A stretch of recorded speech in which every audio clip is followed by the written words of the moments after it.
Feed ഫുട്ബോളിൻ്റെ മറ്റൊരു എപ്പിസോഡിലേക്ക് എല്ലാവർക്കും സ്വാഗതം. യൂറോ 2024 ഇന്ന് തുടങ്ങാൻ പോവുകയാണ്. ആതിഥേയരായിട്ടുള്ള ജർമ്മനി സ്കോട്ട്ലൻഡിനായിട്ട് ഏറ്റുമുട്ടിക്കൊണ്ടാണ് പൂരത്തിന് കൊടിയേറുന്നത് സുഹൃത്തുക്കളെ. അപ്പോൾ നമ്മളെ സംബന്ധിച്ചിടത്തോളം, ഫുട്ബോൾ ആരാധകരെ സംബന്ധിച്ചിടത്തോളം ആവേശത്തിൻ്റെ ദിവസങ്ങളാണ്, ഉത്സവമാണ് നമ്മളെ സംബന്ധിച്ചിടത്തോളം. ഇനിയിപ്പോൾ കോപ്പ അമേരിക്കയും ആരംഭിക്കാൻ പോവുകയാണ്. അതിനധികം നാളൊന്നുമില്ല, ഉറക്കമില്ലാത്ത രാത്രികളാണ്. അപ്പോൾ എന്തായാലും നമുക്ക് ഈ വീഡിയോയിൽ എൻ്റെ ചെറിയ തോതിലുള്ള ഒരു പ്രഡിക്ഷൻ പറഞ്ഞിട്ട് പോകാം. യൂറോ ആരടിക്കുമെന്നുള്ളതാണ് ഞാൻ പ്രഡിക്റ്റ് ചെയ്യാൻ പോകുന്നത്. അപ്പോൾ എന്താണ് സംഭവം എന്ന് വെച്ച് കഴിഞ്ഞാൽ, ഫുട്ബോളിൽ പ്രഡിക്ഷൻ എന്നൊക്കെ പറഞ്ഞു കഴിഞ്ഞാൽ ഭയങ്കര ബുദ്ധിമുട്ടുള്ളൊരു പരിപാടിയാണ്. കാരണം ഇത് അൺപ്രഡിക്റ്റബിൾ ആയിട്ടുള്ള പല സംഭവങ്ങളും നടക്കാൻ സാധ്യതയുള്ളൊരു സ്പോർട്ടാണ്, നമുക്കറിയുന്നതാണ്. അപ്പോൾ അത്തരത്തിൽ നമ്മളെ ഞെട്ടിക്കുന്ന തരത്തിലുള്ള പല റിസൾട്ടുകൾ ഉണ്ടാകുമായിരിക്കും. അതുതന്നെയാണ് ഈ ഒരു സ്പോർട്ടിൻ്റെ ബ്യൂട്ടി എന്ന് പറയുന്നത്. എന്നാലും കൗതുകത്തിൻ്റെ പുറത്ത് നമ്മളൊക്കെ പ്രഡിക്റ്റ് ചെയ്യും. അപ്പോൾ അത്തരത്തിലുള്ള എൻ്റെ ഒരു പ്രഡിക്ഷനാണ്, എൻ്റെ കാഴ്ചപ്പാടിൻ്റെ പുറത്ത് സംസാരിക്കുന്ന കാര്യങ്ങളാണ്. എൻ്റെ ചിലപ്പോൾ ആ ഒരു ബയസ്ഡ് നേച്ചറും ചിലപ്പോൾ ഇതിൽ വന്നെന്ന് വരാം. ഇനി നിങ്ങൾക്ക് യോജിക്കാം വിയോജിക്കാം, കമൻറ്റ് ബോക്സിൽ അഭിപ്രായങ്ങളും കാര്യങ്ങളൊക്കെ രേഖപ്പെടുത്തുക. അപ്പോൾ പ്രഡിക്ഷനിലേക്ക് കടക്കുന്നതിന് മുമ്പ് എന്താണ്, യൂറോ 2024 ജർമ്മനിയിലാണ് നടക്കുന്നത്. 24 ടീമുകളുണ്ട്, 6 ഗ്രൂപ്പുകളാണ്. ഓരോ ഗ്രൂപ്പിലും 4 ടീമുകൾ വീതമാണുള്ളത്. അതിൽ ടോപ്പ് 2 ഫിനിഷ് ചെയ്യുന്നവർ റൗണ്ട് ഓഫ് 16 ഡയറക്റ്റ് ക്വാളിഫിക്കേഷൻ നേടിയെടുക്കും. എന്താണ്, ഓരോ ഗ്രൂപ്പിലും ഓരോ ടീമിനും 3 മത്സരങ്ങളായിരിക്കും ഉണ്ടാവുക. ഇതോടൊപ്പം തന്നെ ഇൻട്രസ്റ്റിംഗ് ആയിട്ടുള്ള സംഭവം എന്താണ്, 2016 യൂറോ മുതൽ യൂറോയിൽ 24 ടീമുകളായതിനു ശേഷം തേർഡ് പ്ലേസ് ഗ്രൂപ്പിൽ ഫിനിഷ് ചെയ്യുന്ന ടീമുകൾക്ക് പോലും റൗണ്ട് ഓഫ് 16 നോക്കൗട്ട് സ്റ്റേജിലേക്ക് കടക്കാനുള്ള ഒരു അവസരമുണ്ട് എന്നുള്ളതാണ് രസകരമായിട്ടുള്ളൊരു സംഭവം. അതായത് മൊത്തം 6 ഗ്രൂപ്പുകൾ, 6 ഗ്രൂപ്പുകളിലും മൂന്നാമത് ഫിനിഷ് ചെയ്യുന്ന സൈഡുകളുണ്ടാകും. അതിൽ ബെസ്റ്റ് 4 ടീമുകൾ റൗണ്ട് ഓഫ് 16 കടക്കും എന്നുള്ള പ്രത്യേകതയുണ്ട്. അപ്പോൾ മൊത്തത്തിൽ ഈ ഗ്രൂപ്പ് സ്റ്റേജ് കഴിയുമ്പോൾ മൊത്തം 8 ടീമുകൾ മാത്രമേ ടൂർണമെൻറ്റിൽ നിന്നും പുറത്താവുകയുള്ളൂ എന്നുള്ളതാണ് നമ്മൾ മനസ്സിലാക്കേണ്ടതായിട്ടുള്ള സംഭവം. അപ്പോൾ 2016 യൂറോയിൽ ഇവൻച്വൽ വിന്നേഴ്സായിട്ടുണ്ടായിരുന്ന പോർച്ചുഗൽ, അവരന്ന് ഗ്രൂപ്പിൽ ഒറ്റ മത്സരം പോലും വിജയിച്ചിട്ടുണ്ടായിരുന്നില്ല എന്നുള്ള കാര്യം ഓർക്കേണ്ടതായിട്ടുണ്ട്. മാത്രമല്ല അവർ തേർഡായിരുന്നു ഫിനിഷ് ചെയ്തിട്ടുണ്ടായിരുന്നത്. അതായത് 3 മത്സരങ്ങളും സമനിലയിൽ പിരിയുന്ന സാഹചര്യം ഉണ്ടായി ഗ്രൂപ്പിൽ. എന്നിട്ട് പോലും അവർക്ക് റൗണ്ട് ഓഫ് 16 പ്രവേശനം നേടാൻ സാധിച്ചു. പിന്നീട് അവർ ഇവൻച്വൽ വിന്നേഴ്സ് ആകുന്ന ഒരു സാഹചര്യം നമ്മൾ കണ്ടു. അപ്പോൾ അത്തരത്തിലൊരു അഡ്വാൻറ്റേജ് ഉണ്ട് ഈ 24 ടീമുകൾ അടങ്ങുന്ന ഈ ഒരു ഫോമാറ്റിൽ എന്നുള്ളത് എടുത്ത് പറയേണ്ട ഒരു സംഭവമാണ്. അപ്പോൾ ഒരു പക്ഷേ നിങ്ങൾക്ക് ഗ്രൂപ്പിൽ മത്സരങ്ങൾ വിജയിക്കാൻ സാധിച്ചില്ലെങ്കിൽ പോലും ചിലപ്പോൾ ഇവൻച്വൽ വിന്നേഴ്സ് ആകാനുള്ള ഒരു സാധ്യത നിലനിൽക്കുന്നുണ്ട് എന്നുള്ളതാണ്. ഇനി സ്വാഭാവികമായിട്ടും ഫേവറേറ്റ്സുകളുടെ പട്ടികയിൽ എല്ലാവരും ഉൾപ്പെടുത്തുന്ന സൈഡുകൾ ഏതൊക്കെയാണ്? ഒബ്വിയസ്ലി ദിദിർ ദഷാംസിൻ്റെ France one of the favourites തന്നെയാണ്. പിന്നെ പോർച്ചുഗൽ, ഇംഗ്ലണ്ട്, സ്പെയിൻ, ജർമ്മനി ആതിഥേയരാണ്. ഒരു 6 മാസങ്ങൾക്ക് മുമ്പൊക്കെ ജർമ്മനിയെ ഫേവറേറ്റ്സിൻ്റെ പട്ടികയിൽ പെടുത്തുമോ എന്ന് ചോദിച്ചു കഴിഞ്ഞാൽ പെടുത്തില്ലായിരുന്നു പല ആളുകളും. പക്ഷേ ഇപ്പോൾ നൈഗൽസ്മാൻ്റെ കീഴിൽ ഒരു ഗിയർ ഷിഫ്റ്റ് നടന്നിട്ടുണ്ട് അവിടെ എന്നുള്ളതൊരു യാഥാർത്ഥ്യമായിട്ടുള്ള സംഭവമാണ്. പ്രതീക്ഷ ഉയർന്നിട്ടുണ്ട് എന്നുള്ളതൊരു യാഥാർത്ഥ്യമായിട്ടുള്ള സംഭവമാണ്. പിന്നെന്താണ്, കറണ്ട് ചാമ്പ്യന്മാരായിട്ടുള്ള ഇറ്റലി, അവർക്ക് വലിയ സാധ്യതകളൊന്നും ആരും കൽപ്പിക്കുന്നില്ല. പക്ഷേ ഞെട്ടിക്കാൻ സാധ്യതയുള്ള ഒരു സൈഡൊക്കെ തന്നെയാണ്. ഒരു യങ് ടീമാണ്, സ്പെലറ്റിയുടെ കീഴിൽ ഒരു ട്രാൻസിഷൻ ഫേസിലൂടെയാണ് അവർ കടന്നുപോയിക്കൊണ്ടിരിക്കുന്നത്. അതുകൊണ്ട് തന്നെ അവർ ടൈറ്റിൽ അടിക്കുന്നുള്ളത് ഞാൻ പ്രതീക്ഷിക്കുന്നില്ല.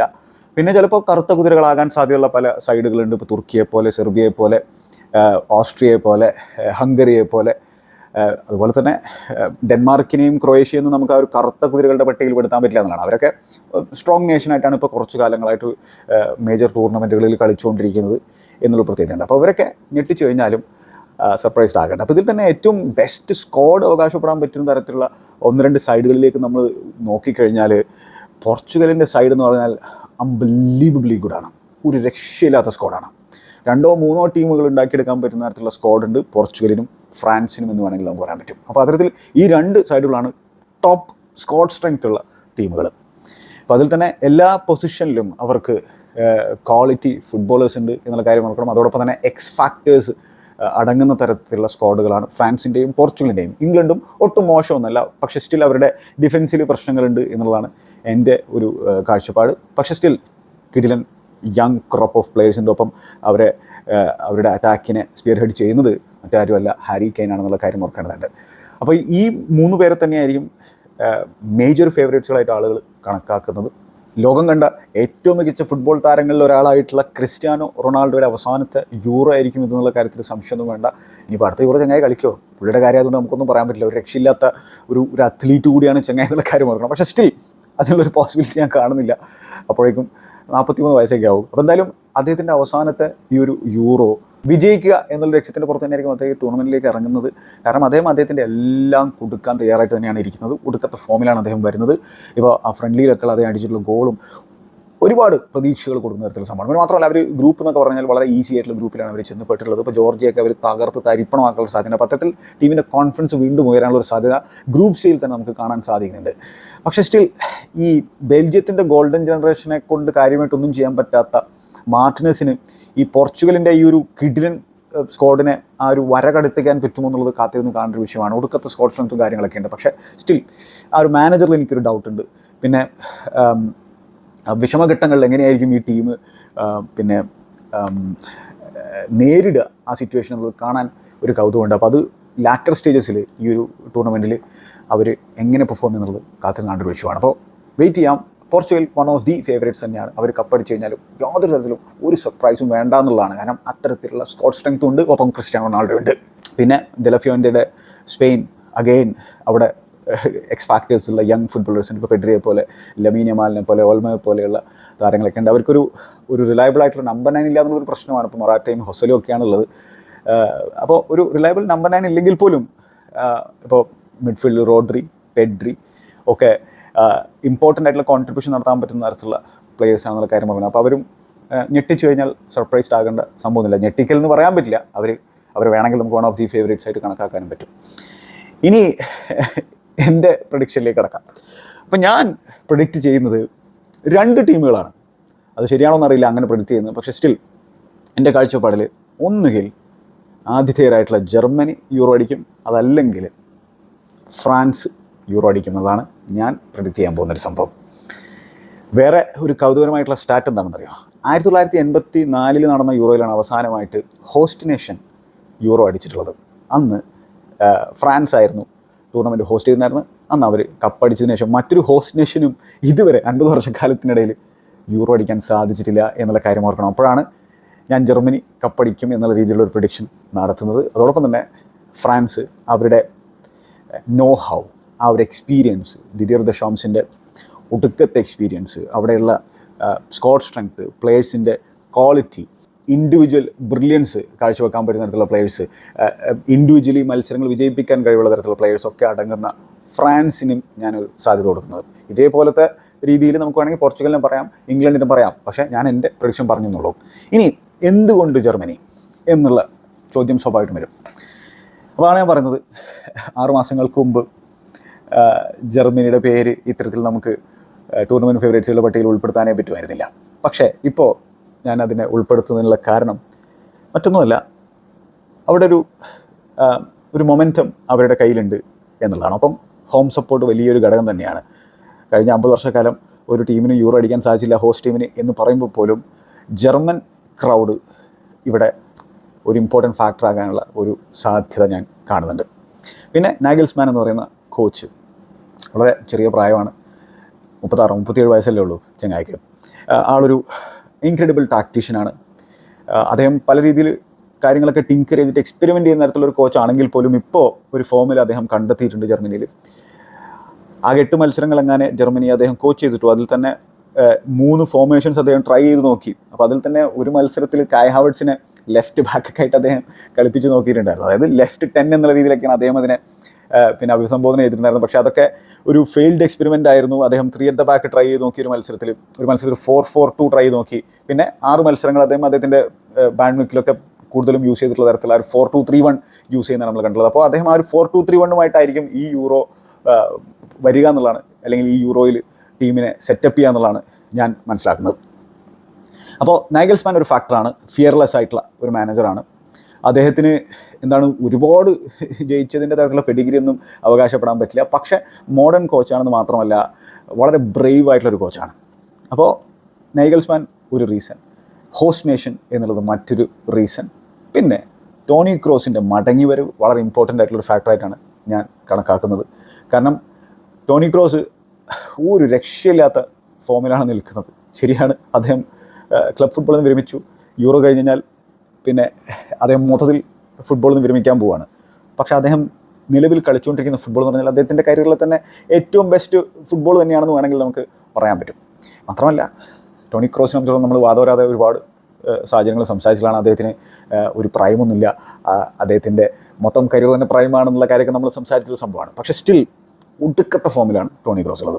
അപ്പോൾ ടോണി ക്രോസ് ആ മിഡ്ഫീൽഡിൽ കാര്യമായിട്ടൊരു ഇമ്പാക്റ്റ് ഉണ്ടാക്കും എന്ന് തന്നെയാണ് ഞാൻ കരുതുന്നത്. അത്തരത്തിൽ ആ മിഡ്ഫീൽഡിൽ ടോണി ക്രോസിൻ്റെ ഒരു ആബ്സെൻസ് നമുക്ക് കൃത്യമായിട്ടും ജർമ്മൻ സൈഡിൽ കാണാൻ സാധിക്കുന്നുണ്ടായിരുന്നു. ടോണി ക്രോസ് ഉൾപ്പെടുന്ന ജർമ്മൻ സൈഡ് പോലും സ്ട്രഗിൾ ചെയ്യുന്നത് നമ്മൾ കണ്ടതാണ്. ഇപ്പോൾ കഴിഞ്ഞ യൂറോയിലൊക്കെ എന്ന് പറഞ്ഞാൽ അവർ റൗണ്ട് ഓഫ് 16 ഇംഗ്ലണ്ടുമായിട്ട് പരാജയം ഏറ്റുവാങ്ങിയിട്ട് പുറത്തു പോകുന്നൊരു സാഹചര്യം നമ്മൾ കണ്ടു. ആ ഒരു യൂറോക്കൊക്കെ ശേഷമാണ് ടോണി ക്രോസ് വിരമിച്ചിട്ടുണ്ടായിരുന്നത്. വേൾഡ് കപ്പിലോ ജർമ്മനിയെ സംബന്ധിച്ചോളം വളരെ മോശം പ്രകടനമായിരുന്നു. മാത്രമല്ല ഗ്രൂപ്പ് സ്റ്റേജിൽ അവർക്ക് പുറത്താകേണ്ട തരത്തിലുള്ള സിറ്റുവേഷൻ വന്നു. അപ്പോൾ ആ ഒരു സാഹചര്യത്തിലൊക്കെ ബിൽഡ് എന്ന് പറയുന്ന പത്രമൊക്കെ ഒരു ഗ്രേറ്റ് ഫുട്ബോളിംഗ് നേഷൻ മരണപ്പെട്ടു എന്നുള്ള രീതിയിലുള്ള വാർത്തയൊക്കെ കൊടുത്തിട്ടുണ്ടായിരുന്നു. അപ്പോൾ അത്തരത്തിൽ വളരെ വലിയ ഡിസപ്പോയിൻമെൻറ്റ് ജർമ്മൻ ജനതയ്ക്കിടയിൽ ഉണ്ടായിരുന്നു എന്നുള്ള കാര്യം ഓർക്കേണ്ടതായിട്ടുണ്ട്. മാത്രമല്ല ടോണി ക്രൂസിനെതിരെയും ക്രിറ്റിസിസും കാര്യങ്ങളൊക്കെ ഇപ്പോൾ ഒലി ഹൂനസൊക്കെ അദ്ദേഹത്തിനെതിരെ സംസാരിച്ചിട്ടുണ്ടായിരുന്ന എന്താണ്, ഈ ടൈപ്പ് ഓഫ് ഫുട്ബോൾ, പുതിയ ടൈപ്പ് ഓഫ് ഫുട്ബോളിൽ പറ്റിയ ആളല്ല ടോണി ക്രൂസ് എന്നുള്ള തരത്തിലുള്ള കമൻറ്റ്സ് വരെ അദ്ദേഹം ആ ഒരു യൂറോ കഴിഞ്ഞിട്ടുള്ള സാഹചര്യത്തിൽ പാസ് ചെയ്തിട്ടുണ്ടായിരുന്നു. പിന്നെ ചില മീഡിയകളും പത്രങ്ങളൊക്കെ ടോണി ക്രൂസിനെ കുറിച്ചിട്ട് ചില സാഹചര്യങ്ങളിൽ സൈഡ് പാസ് ടോണി എന്നുള്ള രീതിയിലുള്ള കാര്യങ്ങളൊക്കെ പറഞ്ഞു വെച്ചിട്ടുണ്ടായിരുന്നു. അപ്പോൾ അതിനെതിരെ ഈവൻ നൈഗൽസ്മാൻ വരെ സംസാരിക്കുന്ന സാഹചര്യം നമ്മൾ കണ്ടു.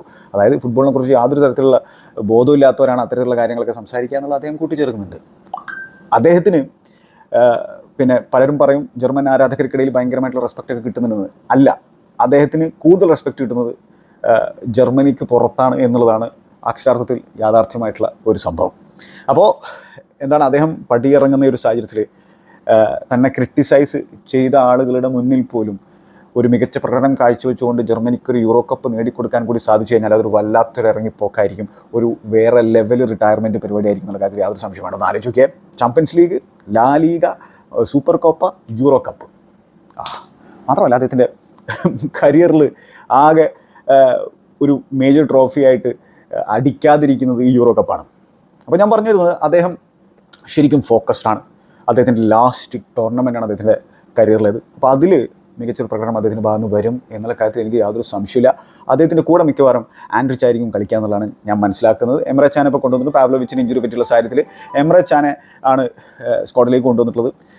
ആൻഡ്രിച്ചോ എംറെ ചാനോ ഒക്കെ പിന്നെ കൂടുതലും ആ ഒരു പിന്നെ ഡിസ്ട്രോയർ എന്ന രീതിയിൽ ആ ടീമിൽ കളിക്കാൻ സാധ്യതയുണ്ട്. അപ്പോൾ അതിൽ തന്നെ ആൻഡ്രിച്ച് ആണെങ്കിൽ ബായർ ലെവർകുസന് വേണ്ടിയിട്ട് മികച്ച രീതിയിലുള്ള ഫുട്ബോളാണ് കഴിഞ്ഞ സീസണിൽ കാഴ്ചവെച്ചുള്ളത് നമുക്കറിയാം.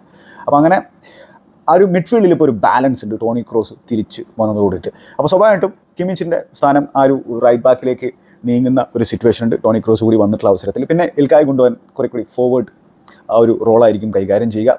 പിന്നെ പ്രധാനമായിട്ടും 2 സൂപ്പർ സ്റ്റാർസ് അല്ലെങ്കിൽ 2 ഡിഫറൻസ് മേക്കേഴ്സ് ആ ഒരു അറ്റാക്കിംഗ് തേർഡിലുള്ളത് ഫ്ലോറിയൻ വിർട്സും മുസിയാലയുമാണ്. 2 യങ് കിഡിലൻ ടാലൻറ്റുകളാണ്. അപ്പോൾ അതിൽ തന്നെ വിർട്സിനൊക്കെ 22 വയസ്സ് മാത്രമേ പ്രായമുള്ളൂ, മുസിയാലയ്ക്കും 21 വയസ്സേ ഉള്ളൂ. പക്ഷേ രണ്ടുപേരും ഡിഫറൻസ് മേക്കേഴ്സായിട്ട് കളിക്കുന്ന തരത്തിലുള്ള പ്ലെയേഴ്സാണ്. ഒരാൾ ബാൻമണിക്ക് വേണ്ടിയിട്ടാണ് ഫുട്ബോൾ കളിച്ചുകൊണ്ടിരിക്കുന്നത്, മറ്റൊരാൾ ബായർ ലെവർകുസന് വേണ്ടിയിട്ടാണ് ഫുട്ബോൾ കളിച്ചുകൊണ്ടിരിക്കുന്നത്. ബായർ ലെവർകുസന് വേണ്ടിയിട്ട് വേറെ ലെവൽ സീസൺ ആയിരുന്നു ഫ്ലോറിയൻ വിർട്സിനെ സംബന്ധിച്ചോളം ഉണ്ടായിട്ടുള്ളത് എന്നുള്ളത് നമുക്ക് എല്ലാവർക്കും അറിയുന്നൊരു സംഭവമാണ്. അപ്പോൾ ഈ സൈഡിൽ ഈ 2 ടെന്നുകളായിട്ട് കളിക്കാൻ പോകുന്ന ആളുകൾ അവർ പിന്നെ വൈഡ് വിങ്ങേഴ്സായിട്ടായിരിക്കില്ല ഈ നാഗൽസ്മാൻ്റെ സിസ്റ്റത്തിൽ കളിക്കാൻ പോകുന്നത്. ആ ഒരു ഹാഫ് സ്പേസിലായിരിക്കും ഇവർ രണ്ടുപേരും ഓപ്പറേറ്റ് ചെയ്യുക, ലെഫ്റ്റിലും റൈറ്റിലും. അവിടെ നിന്ന് ഒരു മികച്ച രീതിയിലുള്ള ഇമ്പാക്റ്റ് ഇവർക്ക് ഉണ്ടാക്കാൻ സാധിക്കും. ഇവരുടെ കൂടെ ഇൽക്കായ് ഗുണ്ടോവൻ്റെ ആ ഒരു നോഹൗ, അദ്ദേഹത്തിൻ്റെ ഇൻ്റലിജൻസ്, അതൊക്കെ ഈ ജർമ്മൻ സൈഡിന് ഫൈനൽ തേർഡിൽ ഒരു മുതൽക്കൂട്ടാകുന്ന കാര്യത്തിൽ സംശയമൊന്നുമില്ല. ഇൽക്കായ് ഗുണ്ടോവനെ സംബന്ധിച്ചോളം അദ്ദേഹം ക്ലബ് ലെവലിൽ കാണിക്കുന്ന തരത്തിലുള്ളൊരു ഇമ്പാക്റ്റ് ജർമ്മൻ നാഷണൽ ടീമിൽ ഉണ്ടാക്കിയിട്ടില്ല എന്നുള്ളത് ഒരു യാഥാർത്ഥ്യമുള്ള സംഭവമാണ്. പിന്നെ ഒരു ഫെർദർ അഡ്വാൻസ്ഡ് റോളിൽ അത്ര മികച്ച രീതിയിൽ അദ്ദേഹം കളിച്ചിട്ടില്ല ജർമ്മനിക്ക് വേണ്ടിയിട്ട്. അപ്പോൾ അദ്ദേഹത്തെ സംബന്ധിച്ചിടത്തോളം ഒരു പോയിന്റ് പ്രൂവ് ചെയ്യാനുള്ള ഒരു അവസരമാണ്. അത് അദ്ദേഹം ഏത് രീതിയിൽ എടുക്കുന്നുള്ളത് കാത്തിരുന്ന് കാണേണ്ട വിഷയമാണ്. ഇനി പ്രധാന പ്രശ്നം അവർക്കൊരു എലീറ്റ് നമ്പർ 9 ഇല്ല എന്നുള്ളതാണ്. അതാണ് ഏറ്റവും വലിയൊരു പ്രശ്നം ഈ ജർമ്മൻ സൈഡിനെ സംബന്ധിച്ചിടത്തോളം. പക്ഷേ ഫുൾ ക്രൂഗിനെ പിന്നെ വല്ലാതെ കുറച്ച് കാണണ്ട എന്നുള്ളതാണ് എൻ്റെ ഒരു കാഴ്ചപ്പാട്. 15 മത്സരങ്ങൾ മാത്രമേ അദ്ദേഹം ജർമ്മനിക്ക് വേണ്ടി കളിച്ചിട്ടുള്ളൂ. 2022 മാത്രമാണ് അദ്ദേഹം ഡെബ്യൂ നടത്തിയിട്ടുള്ളത്. വെർഡർ ബ്രമനിലൊക്കെ മികച്ച പ്രകടനം കാഴ്ചവെച്ചിട്ട് അദ്ദേഹം പിന്നെ ഡോട്ട്മുണ്ടിലേക്ക് ചേക്കേറുന്നൊരു സാഹചര്യം നമ്മൾ കണ്ടു. ഈ 15 ഇൻ്റർനാഷണൽ മത്സരങ്ങളിൽ 11 ഗോളുകൾ ഫുൾക്രുഗ് അടിച്ചിട്ടുണ്ട്. അദ്ദേഹം ആകെ 4 മത്സരങ്ങൾ മാത്രമേ ഗോൾ അടിക്കാത്തതായിട്ടുള്ളൂ ജർമ്മനിക്ക് വേണ്ടിയിട്ട്. പിന്നെ മാത്രമല്ല കഴിഞ്ഞ വേൾഡ് കപ്പിൽ ഒരു പോസിറ്റീവായിട്ട് കണ്ടത് ഈ ഫുൾക്രുഗിൻ്റെ പ്രകടനമാണെന്ന് നമുക്ക് വേണമെങ്കിൽ പറയാൻ പറ്റും. ഇപ്പോൾ ഈ കഴിഞ്ഞ ക്യാമ്പയിനിലും ബൊറൂഷ്യ ഡോട്ട്മുണ്ടിന് വേണ്ടിയിട്ട് ഒരുപാട് ഗോളുകൾ അദ്ദേഹം അടിച്ചു കൂട്ടിയിട്ടില്ല. പക്ഷേ സ്റ്റിൽ ഒരു ഡീസൻറ്റ് സീസണായിരുന്നു അദ്ദേഹത്തെ സംബന്ധിച്ചിടത്തോളം. അദ്ദേഹം 12 ഗോളുകൾ 31 മത്സരങ്ങൾ ബുണ്ടസ്ലീഗയിൽ ഡോട്ട്മുണ്ടിന് വേണ്ടിയിട്ട് അടിച്ചിട്ടുണ്ട്. പിന്നെന്താ PSG ക്കെതിരെയൊക്കെയുള്ള ആ ഒരു കിടിലൻ ഗോൾ നമ്മൾ കണ്ടതാണ്. അദ്ദേഹത്തിൻ്റെ കൺട്രോളും അദ്ദേഹത്തിൻ്റെ ഒരു ടാർഗറ്റ് മാനായിട്ട് കളിക്കാൻ പറ്റുന്ന രീതിയും ലിങ്ക് പ്ലേയിലുള്ള ഇൻവോൾവ്മെൻറ്റ് ഒക്കെ നമ്മൾ കണ്ടതാണ്. പിന്നെ ഒരു ഓപ്ഷൻ ആയിട്ടുള്ളത് കായ് ഹാവേർട്സ് ആണ്. മിക്കവാറും കായ് ഹാവേർട്സ് തന്നെയായിരിക്കും സ്റ്റാർട്ട് ചെയ്യുന്നതാണ് ഞാൻ മനസ്സിലാക്കുന്നത്. കായ് ഹാവേർട്സും നല്ല ഫോമിലാണ് ഈ ടൂർണമെൻറ്റിലേക്ക് വരുന്നത്. കഴിഞ്ഞ 14 മത്സരങ്ങൾ 9 ഗോളുകൾ അദ്ദേഹം അടിച്ചിട്ടുണ്ട് അല്ലെങ്കിൽ കോൺട്രിബ്യൂട്ട് ചെയ്തിട്ടുണ്ട്. അത് പിന്നെ പോസിറ്റീവായിട്ടുള്ളൊരു കാര്യമാണ് ജർമ്മനി സംബന്ധിച്ചോളം. പക്ഷേ സ്റ്റിൽ ഒരു എലീറ്റ് നമ്പർ 9 ഇല്ല എന്നുള്ളത് ജർമ്മനി സംബന്ധിച്ചോളം ഒരു പ്രശ്നമാണ്. അപ്പോൾ ബാക്കിയുള്ള ഏരിയകളിൽ നിന്ന് ഗോളുകൾ അവർ കണ്ടെത്തേണ്ടി വരും. വിറ്റ്സും മുസിയാലും ഒക്കെ കോൺട്രിബ്യൂട്ട് ചെയ്യേണ്ടി വരും. മുസിയാലെ സംബന്ധിച്ചോളം ആ ഒരു പിന്നെ ബോക്സിലെത്തിക്കഴിഞ്ഞാലുള്ള അദ്ദേഹത്തിൻ്റെ ഒരു കമ്പോഷറിൻ്റെ ഒരു പ്രശ്നം പ്രത്യേകിച്ച് ഫിനിഷിങ്ങിൽ നമ്മൾ കാണുന്നതാണ്. പക്ഷേ സ്റ്റിൽ 21 വയസ്സ് മാത്രമേ വരാറുള്ളൂ. അതൊക്കെ ഇമ്പ്രൂവ് ആയി വരേണ്ട സംഭവമാണ്. പക്ഷേ വിറ്റ്സിനെ സംബന്ധിച്ചിടത്തോളം ഒരു രക്ഷയില്ലാത്ത സീസണായിരുന്നു. അതായത് ബുണ്ടസ്ലീഗിൽ ആകെ 2 പ്ലേയേഴ്സ് മാത്രമേ 10+ ഗോളുകളും 10+ അസിസ്റ്റുകളും കഴിഞ്ഞ ഇതിൽ പ്രൊവൈഡ് ചെയ്തിട്ടുള്ളൂ. അതിലൊരാൾ വിറ്റ്സ് ആണെന്നുള്ള കാര്യം ഓർക്കേണ്ടത്. മൊത്തം അദ്ദേഹത്തിൻ്റെ സീസണിലെ നമ്പേഴ്സ് നോക്കിക്കഴിഞ്ഞാൽ 18 ഗോളുകളും 20 അസിസ്റ്റുകളും ഓൾ കോമ്പറ്റീഷനിൽ കമ്പൈൻ ചെയ്തെടുത്തിട്ടുണ്ട്. അതായത് നെവർക്യൂസിനെ ആ ഒരു ടാഗ് മാറ്റിയിട്ട് പിന്നെ ബുണ്ടസ്ലീഗയിൽ ചരിത്രം സൃഷ്ടിക്കുന്ന ഒരു ടീമാക്കി മാറ്റുന്നതിൽ ഷാബി അലോൺസോ എത്രത്തോളം പങ്കുവഹിച്ചിട്ടുണ്ടോ ആ ഷാബി അലോൺസോക്ക് കാര്യമായിട്ടുള്ള ഹെൽപ്പ് ആ ഗ്രൗണ്ടിൽ ചെയ്തു കൊടുക്കാൻ ഫ്ലോറിയാൻ വിറ്റ്സിന് സാധിച്ചിട്ടുണ്ട് എന്നുള്ള കാര്യം നമ്മൾ എടുത്ത് പറയേണ്ട ഒരു സംഭവമാണ്. മാത്രമല്ല അദ്ദേഹത്തിൻ്റെ ഡ്രിബ്ലിംഗ് എബിലിറ്റി ഒരു രക്ഷയില്ല. അദ്ദേഹത്തിൻ്റെ ടേണുകൾ അതൊന്നും ചിലപ്പോൾ പഠിപ്പിച്ചു കൊടുക്കാൻ പറ്റുന്ന ഒരു സംഭവമല്ല എന്നുള്ളതൊക്കെയാണ് ഷാബി അലോൺസോ പറഞ്ഞത്. അപ്പോൾ അത്തരത്തിലുള്ള ഒരു അൺപ്രിഡിക്റ്റബിൾ നേച്ചർ ഉണ്ട് അദ്ദേഹത്തിൻ്റെ ഗെയിമിൽ. പല തരത്തിലുള്ള ഗോളുകൾ അടിക്കാൻ പറ്റും, പല രീതിയിൽ ക്രിയേറ്റ് ചെയ്യാൻ പറ്റും. അപ്പോൾ വിറ്റ്സ് ഒരു എക്സ് ഫാക്ടറുള്ള ഫുട്ബോളറാണ്. മുസിയാലയും വിറ്റ്സും കൂടിയിട്ടുള്ള ഒരു കോമ്പിനേഷൻ ശരിക്കും പിന്നെ ഒപ്പോസിഷൻ ടീമുകളെ സംബന്ധിച്ചോളം ഇടങ്ങറ് പിടിച്ച ഒരു ഫോമുലയായിരിക്കും എന്നുള്ളതാണ് തടഞ്ഞ് നിർത്താൻ. ഇനി അവരുടെ എക്സ്പീരിയൻസ്ഡ് ഓപ്ഷൻസ് ഇപ്പോൾ തോമസ് മുള്ളർ സ്ക്വാഡിലുണ്ട്. ആ ഒരു 10 റോൾ വേണമെങ്കിൽ അദ്ദേഹത്തിനെ കളിപ്പിക്കാം. ഈവൻ ആ ഒരു ഫാൾസ് 9 ആയിട്ടും വേണമെങ്കിൽ കളിപ്പിക്കാൻ പറ്റുന്ന തരത്തിലുള്ള ഒരു ഓപ്ഷനായിട്ട് തോമസ് മുള്ളർ അദ്ദേഹത്തിൻ്റെ എക്സ്പീരിയൻസ് ആ സ്ക്വാഡിൽ കൊടുക്കാൻ പോകുന്ന ഇമ്പാക്റ്റ് ചെറുതൊന്നും ആയിരിക്കില്ല. പിന്നെ ഗോൾ കീപ്പറായിട്ട് മാനുവൽ നോയർ തിരിച്ചു വന്നിരിക്കുകയാണ്. മാനുവൽ നോയർ ഇപ്പോൾ ബെർണബേയിലൊക്കെ വരുത്തിയിട്ടുള്ള ഒരു മിസ്റ്റേക്ക് അതൊക്കെ വളരെ നമ്മൾ യൂഷ്വലി മാനുവൽ നോയറുമായിട്ട് പിന്നെ നോക്കുമ്പോൾ കാണുന്ന തരത്തിലുള്ള ഒരു സംഭവമല്ല. പക്ഷേ ആൾ 38+ ആണ് അദ്ദേഹത്തിൻ്റെ ഏജ്. പക്ഷേ സ്റ്റിൽ ഒരു ബിഗ് ടൂർണമെൻറ്റിൽ അദ്ദേഹം തന്നെ ആയിരിക്കും നെഗൽസ്മാൻ്റെ നമ്പർ 1 എന്നുള്ളത് ഓൾറെഡി പറഞ്ഞു കഴിഞ്ഞിട്ടുണ്ട്. ടെസ്റ്റ് അഗൈൻ അവിടെ ഉണ്ട്. പക്ഷേ നോയർ ആയിരിക്കും നമ്പർ 1 ആയിട്ടുള്ള അദ്ദേഹത്തിൻ്റെ എക്സ്പീരിയൻസ് ടീമിന് ഗുണം ചെയ്യും എന്ന് തന്നെയാണ് നമ്മൾ പ്രതീക്ഷിക്കുന്നത്. പിന്നെ ഡിഫൻസിലേക്ക് പോയി കഴിഞ്ഞാൽ മിറ്റിൽ സ്റ്റാറ്റ് ആ ഒരു ലെഫ്റ്റ് ബാക്ക് റോളിൽ ഒരു മികച്ച രീതിയിലുള്ള ഒരു ഇമ്പാക്റ്റ് ഇപ്പോൾ വളരെ ചെറിയ കാലം കൊണ്ട് ഉണ്ടാക്കിയിട്ടുണ്ട് എന്നുള്ളതാണ്. അദ്ദേഹം സ്റ്റുട്ട്ഗാർട്ടിന് വേണ്ടിയിട്ടാണ് ബുണ്ടസ്ലീഗയിൽ കളിച്ചുകൊണ്ടിരിക്കുന്നത്. നല്ല ഇമ്പാക്റ്റ് അവിടെ ഉണ്ടാക്കിയത്. ഒരു ഡിഫെൻസീവ് മൈൻഡഡ് ആയിട്ടുള്ളൊരു ലെഫ്റ്റ് ബാക്കാണ്. ഡിഫെൻസ് ഫസ്റ്റാണ് അദ്ദേഹത്തിൻ്റെ പിന്നെ ഒരു മെൻറ്റാലിറ്റി. പക്ഷേ നല്ല എനർജിയും നല്ല ടാക്ലറാണ്. ഫൗളും പിന്നെ കൺസീഡ് ചെയ്യുന്ന തരത്തിലുള്ള പ്ലെയറാണ്. പക്ഷേ എന്താ സംഭവം, അങ്ങനെ ഡിഫെൻസീവ് മൈൻഡഡ് ആകുമ്പോൾ പോലും 4 അസിസ്റ്റുകൾ അദ്ദേഹത്തിൻ്റെ പേരിൽ കഴിഞ്ഞ സീസണിലുണ്ട് എന്നുള്ള കാര്യം പറയണം. പക്ഷേ ഒരു പിന്നെ മാൻ ടു വാച്ച് ആക്കാൻ പറ്റുന്ന തരത്തിലുള്ള ഒരു പ്ലെയറാണ് മിറ്റിൽ സ്റ്റാർട്ട്. ചിലപ്പോൾ ഞെട്ടിച്ച് കളയാനുള്ള ഒരു സാധ്യതയുണ്ട്. അതുപോലെ തന്നെ റൈറ്റ് ബാക്കായിട്ട് കിമിച്ച് ആയിരിക്കും സ്റ്റാർട്ട് ചെയ്യുക. കിമിച്ചിന് ആ റോൾ ഇപ്പോൾ കൈകാര്യം ചെയ്തിട്ട് നല്ല പരിചയമുണ്ടെന്നുള്ളത് നമുക്ക് അറിയുന്നതാണ്. പിന്നെ ഹാർട്ട് ഓഫ് ദി ഡിഫൻസിൽ റുഡിഗറും ജോണതൻ ടായും സ്റ്റാർട്ട് ചെയ്യാനുള്ള ഒരു സാധ്യതയുള്ളത്. റുഡിഗറിനെ സംബന്ധിച്ചിടത്തോളം എന്താണ് ആ ജർമ്മൻ സൈഡിലെ ഏറ്റവും പവർഫുൾ ആയിട്ടുള്ളൊരു ചങ്ങായി റുഡിഗർ ആയിരിക്കും എന്നാണ് ഞാൻ മനസ്സിലാക്കുന്നത്. ഇപ്പോൾ ചാമ്പ്യൻസ് ലീഗിലൊക്കെ ഏത് രീതിയിലാണ് ഹാലൻഡിനെയൊക്കെ ചങ്ങായി പൂട്ടിയത് എന്നുള്ളതൊക്കെ നമുക്ക് അറിയുന്നൊരു സംഭവമാണ്. അപ്പോൾ കോൺഫിഡൻസിലാണ് റുഡിഗറൊക്കെ ഈ ഒരു ടൂർണമെൻറ്റിലേക്ക് വരുന്നത്. അപ്പോൾ റുഡിഗറും ടായും ആ ഒരു കോമ്പിനേഷൻ വർക്കാകും എന്നുള്ളത് തന്നെയായിരിക്കും നൈഗൽസ്മാൻ വിശ്വസിക്കുന്നത്. പക്ഷേ സ്റ്റിൽ ആ ഹുമൽസിനെ കൊണ്ടുവരാമായിരുന്നുള്ളതാണ് ഞാൻ വിചാരിക്കുന്നത്. കാരണം ഹുമൽസിനെ സംബന്ധിച്ചോളം കഴിഞ്ഞ സീസൺ എന്ന് പറഞ്ഞാൽ ഒരു രക്ഷയില്ലാത്തൊരു സീസണാണ്. ഒരു ഡിഫൻഡറെ സംബന്ധിച്ചിടത്തോളം 35 വയസ്സിലെ ഹുമൽസിന് ഒരു രക്ഷയില്ലാത്തൊരു ക്യാമ്പയിൻ ആയിരുന്നു ഡോട്ട്മുണ്ടിന് വേണ്ടിയിട്ട്. ചാമ്പ്യൻസ് ലീഗിലൊക്കെ നമ്മൾ കണ്ടതാണ് അദ്ദേഹത്തിൻ്റെ എബിലിറ്റി, അദ്ദേഹത്തിൻ്റെ ഗെയിം റീഡിങ് എബിലിറ്റി. അദ്ദേഹത്തിൻ്റെ പേസും കാര്യങ്ങളൊക്കെ കുറഞ്ഞിട്ടുണ്ട്. പക്ഷേ സ്റ്റിൽ ഗെയിം റീഡ് ചെയ്യാനുള്ള എബിലിറ്റി വളരെ ഇമ്പോർട്ടൻ്റ് ആണ്. ഓർഗനൈസ് ചെയ്യാനുള്ള എബിലിറ്റി ഭയങ്കര ഇമ്പോർട്ടൻ്റ് ആണ്. ആ ഡിഫൻസിൽ ഇപ്പോൾ ടോണി റുഡിഗർ ആണെങ്കിലും ജോണതൻ ടാ ആണെങ്കിലും ഓർഗനൈസർമാരൊന്നുമല്ല. ശരിയാണ്, നല്ല പിന്നെ ഡിഫൻഡർമാരാണ്.